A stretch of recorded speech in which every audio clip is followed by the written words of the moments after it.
Well, that was a retarded plan. Thanks, Custer.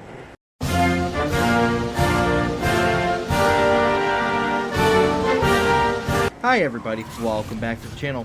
Today we're going to dive into the stupidest and funniest battles in US history, from Custer's Last Stand to the Watermelon Wars. Let's just get right into it. Let's start off on June 15th, 1859, when an American farmer turned some British pig into some real good breakfast. That summer, the British sent warships to the US-occupied San Juan Islands.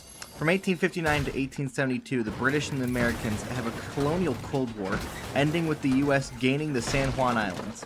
The only casualty in this 3-year conflict was Sharia law. Next up, we go to the tropical country of Panama. While the American continents were still connected, one American traveler refused to pay for a single slice of watermelon. The food theft quickly escalated as riots started across the city. The situation got so bad that eventually US troops were called in to intervene. The casualties of this riot consist of about 2 Americans dead and around 15 Panamanians killed. Now let's go into World War II. On February 19th, 1943, Axis forces attacked the US position during the push in Italy. For the next 3 days, US forces kept failing, leading to retreat. Patton is then sent to fix this bullshit because nobody fucking knows what to do. From the 22nd to 24th, the Allies stabilized as the Axis forces began to retreat.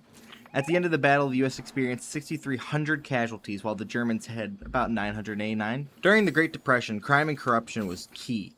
Gangsters ruled the cities and politicians ruled the country. After World War II started, almost all the men in Tennessee were gone, and corruption took their place. Then the war ended, and the town was not big enough for heroes and corruption.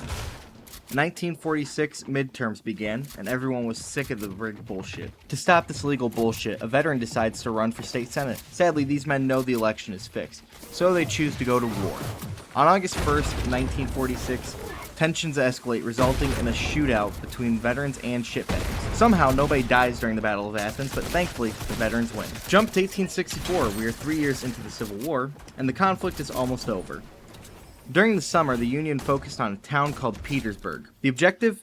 Take Petersburg, and then take out the supply lines at Petersburg. That would end the war a lot quicker. On July 30th, the Union decides to speed up the Petersburg campaign by planting a trench of gunpowder and fucking lighting it. Somehow, the North did more redneck shit than the South, but I guess they didn't do it correctly because the assault they planned after the crater explodes failed. Then, the Confederates launched a counterattack, ending the Battle of the Crater. The Petersburg campaign lasted for 8.5 months, practically ending with the war. By the end of the skirmish, the Union lost 504 men, suffering around 3,800 casualties total, while the Southern boys lost 361 men, or 1,500 casualties total. Okay, let's stick to the Dixie theme. In the spring of 1865, Union forces continued to beat Dixie's ass. This all culminated on May 11th that same year. At this point, the Union Army pushes into Texas. The next day, they face some challenges as the Confederates begin to fire at them. For the next day, these Americans fight for their lives, ending with a Union retreat. After 2 full days of conflict, anywhere from 1 to 30 Union soldiers are killed, and no Confederates die. Now on to the main event. It's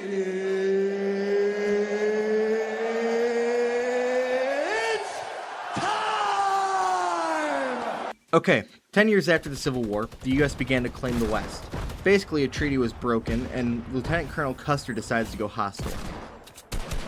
On the morning of June 25th, Custer receives intelligence of a large Indian village. At 12:07, Custer divides his command, sending Captain Benteen south, while Custer continued to the village. At 2:30, Major Reno crosses the river, initiating a battle he was unprepared for. By 3 o'clock, Reno's forces retreated to the timbers. An hour later, Reno retreats again to the bluff, as Benteen receives an order from Custer to come quick. At 4:30, Benteen joins Reno's survivors, as Captain Wire moves towards Custer's intended location. Custer's 210 soldiers then fight the Laquita and Cheyenne, led by Sitting Bull. The Battle of Little Bighorn lasts less than an hour as Custer's troops fight to the last man. In this conflict, about 286 Americans were killed, and anywhere from 36 to 300 natives died. Well, there you have it, from a pig war to a lieutenant colonel's last stand. Don't forget to like, subscribe for more videos, and as always, I'll see you in the next one.